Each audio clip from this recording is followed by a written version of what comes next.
The Atlanta Braves are set to take on the Milwaukee Brewers in Game 2 of their 3-game series at City Connect Saturday. Chris Sale's on the mound. Let's talk about it.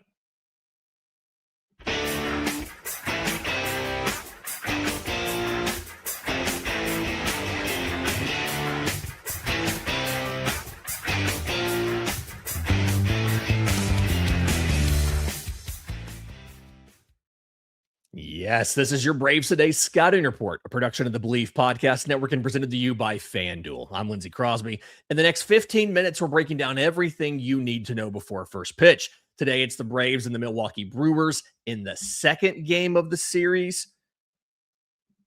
So let's get into it. Both teams have put out their lineup for the day. For the Atlanta Braves, this is actually the second lineup that they put out. The first lineup was one that had Mike Yastrzemski in right field, Mauricio Dubon in center. They came back a little bit later. They updated the lineup with the news that Michael Harris II will be in the lineup. It's his first start since Tuesday versus the Giants, where he left that game with a back issue. First time he has made an appearance since that game.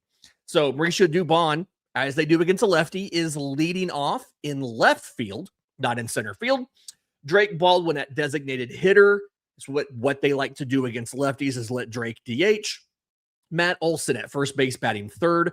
Ozzie Albies at second base is your cleanup hitter, followed by Michael Harris II in center field and batting fifth. Austin Riley at third base batting sixth.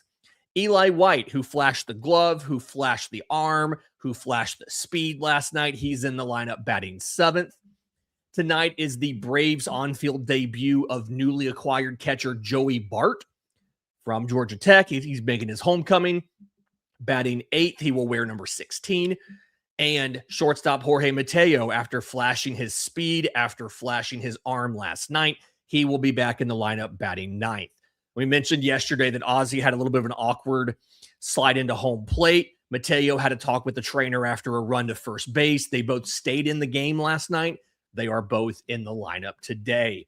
On the mound for the Braves, Chris Sale, 5-3 with a 2.30 ERA. It's a 3.49 expected ERA and a 2.82 fielding independent pitching.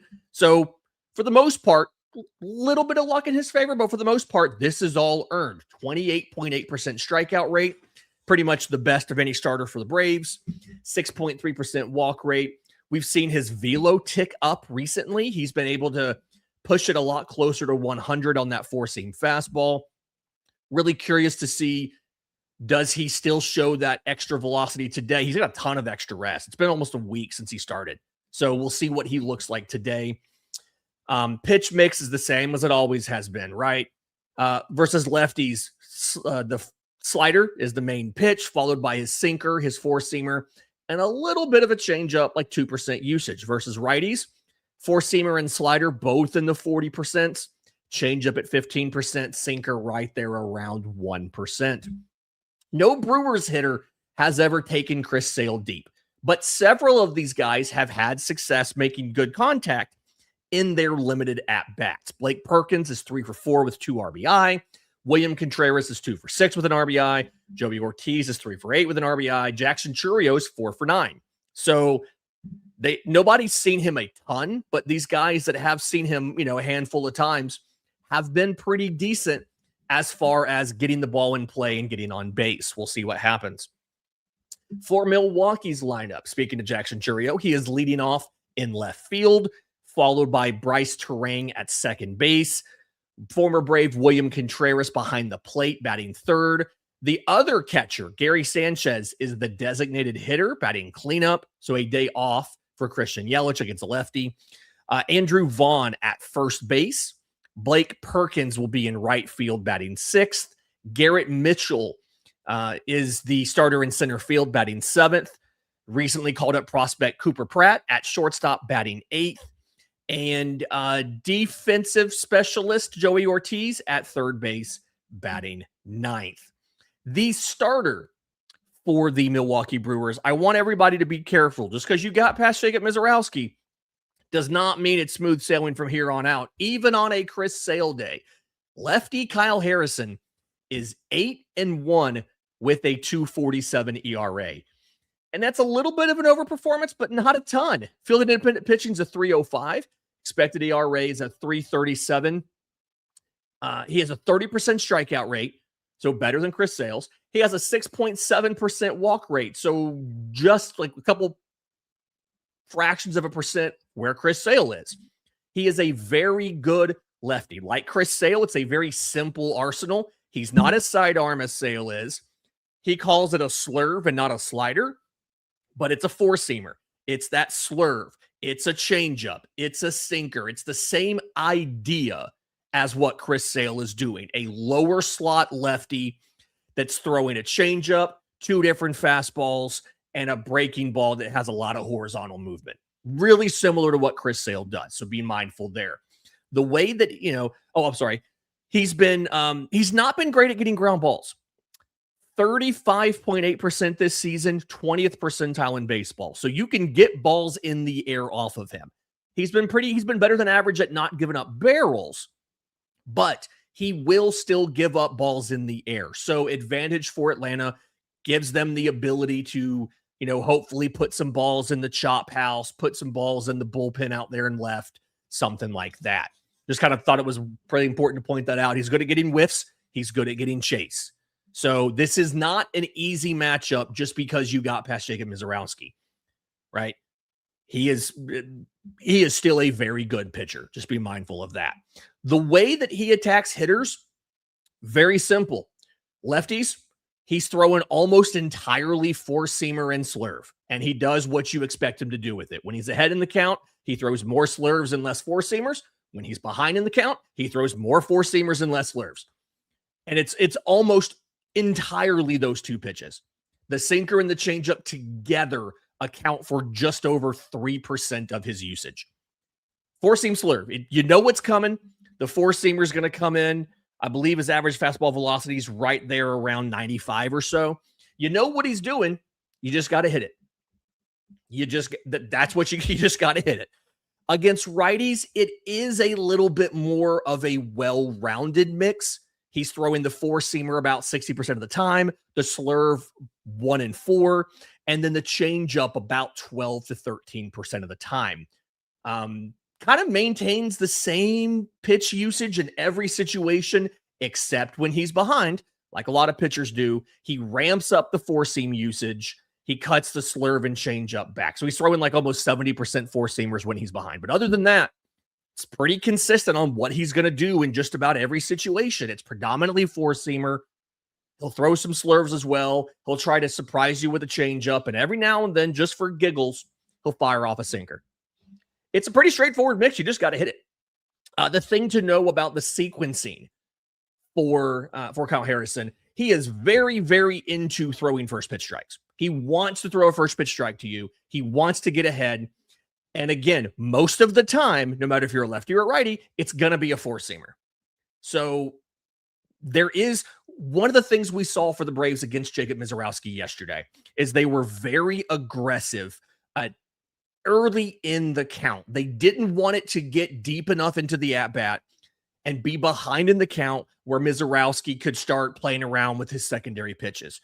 They knew a fastball was coming. They wanted to jump on it early. And in that big inning that they had, where I say big inning, relatively speaking, against Jacob Misiorowski, they got 2 runs off of him, but it was a lot of early at-bat swings. It's probably going to be a similar plan today against Kyle Harrison. A lot of early pitch swings. He wants to throw you that four-seamer to open the at-bat. If he gets ahead of you, in most situations, he's going to start throwing a breaking ball. So you want to try to either put that ball in play if it's a strike, and if it's not a strike, obviously, doesn't happen that often. You want to take it. You want to get ahead, keep him in that fastball mode. Bullpen status for both teams, really kind of interesting. For the Braves, they used 3 of their leverage arms. They used Dylan Lee. They used Robert Suarez. They used Raisel Iglesias. The one to watch for here is Robert Suarez. He had to come in the 7th to finish up Dylan Lee's inning because Dylan Lee, they were just fouling balls off, making him work deep in the count. And then he pitched his own inning as well, and it wasn't entirely clean as well because this is a very good Brewers team. So he threw 28 pitches. I would imagine The goal today, if it's possible, is to find a way to not need to use Robert Suarez.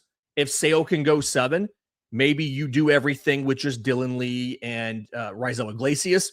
If you need 3 leverage relievers, maybe Didier Fuentes gets an inning in place of Suarez. We'll see how they handle this, but I'm sure they'd love to stay away from Robert Suarez if they can. Carlos Carrasco has only had 2 days off since throwing 55 pitches on Wednesday. He's likely not available today, but outside of that, you got everybody else. Iglesias threw 20 pitches, he can come back. Dylan Lee threw 17, he can come back. Renato Lopez, James Karinchak, Dylan Dodd, none of them have thrown since Tuesday. So you've got just about everybody. But again, I'm sure they'd like to stay away from Robert Suarez if they can. They're not going to do that and risk losing a game. But if it works out, you might see them do something like that. The Milwaukee pen is okay. It's a little bit of a worse situation than the Braves are, right? Trevor Megill hasn't thrown since Tuesday. He should be fine. Aaron Ashby had a back-to-back Tuesday, Wednesday. He's had 2 days off. Abner Uribe threw last night, but only 13 pitches. He likely can come back. The only guy that probably is the only 2 guys that are probably explicitly down. Chad Patrick threw 50 pitches on Wednesday, kind of like Carrasco. He's likely down today. Craig Yoho has thrown 30 pitches in the last 2 days on a back-to-back. So he's probably down. But if they need a lot of relievers, you could see them asking him, especially if a win's at stake, to go ahead and pitch a 3rd straight day if they need it. I imagine he's probably goes to extras. You're running out of arms.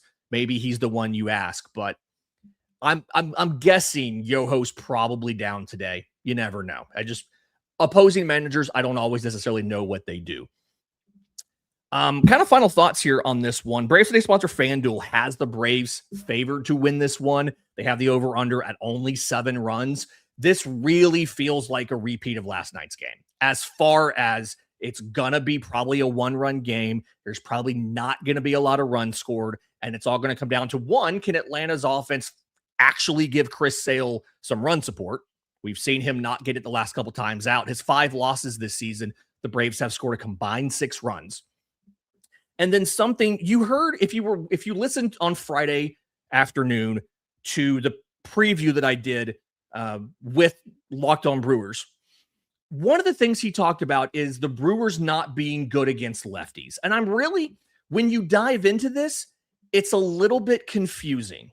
The Brewers are not as good offensively against lefties.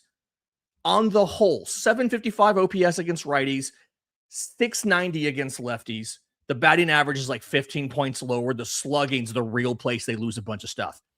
But that's all lefties. That's including lefty relievers who anecdotally feel like they're a little filthier because there's not as many of them in baseball, right? Lefty starters, the Brewers actually hit for more power against lefty starters than they do righty starters. Now, does that manifest against Chris Sale? Probably not. It's Chris gosh darn Sale we're talking about here. But I really do think this is interesting as far as there's this idea that they are bad against lefties. And I think it really comes down to they hit lefty starters well. They're vulnerable to lefty relievers. I just kind of wanted to make sure we establish that and say, like, it's Chris Sale. It's probably going to be one of those 3-2, 4-3 games, something like that. Again, the over-under is only 7 runs. Braves Today sponsor FanDuel there. But I just don't think it's as simple as, oh, it's a lefty on the mound, so the Brewers are screwed. That's what a lot of Brewers fans kind of make it sound like. I do think this game legitimately could go either way. Kyle Harrison's better than a lot of people give him credit for. He doesn't have significant issues first time through the order, second time, even the third time through the order. His OPS goes up from 630 to 668. It's not bad, right? He doesn't have significant platoon splits. He is better against righties than lefties. As far as like batting average and stuff is concerned. But the OPS versus righties and lefties is 2 points from each other, 635 to 637. This is not an automatic win just because you have Chris Sale. Could go either way. I still feel good about it. And we're going to break the whole thing down after the game. So if you want the deeper analysis, the lineup breakdowns, everything behind the numbers, make sure you're subscribed to Braves Today. Enjoy the game. We'll be back after it with the postcast over on Locked On Sports Atlanta and our game recap called Today's Three Things over at bravestoday.com.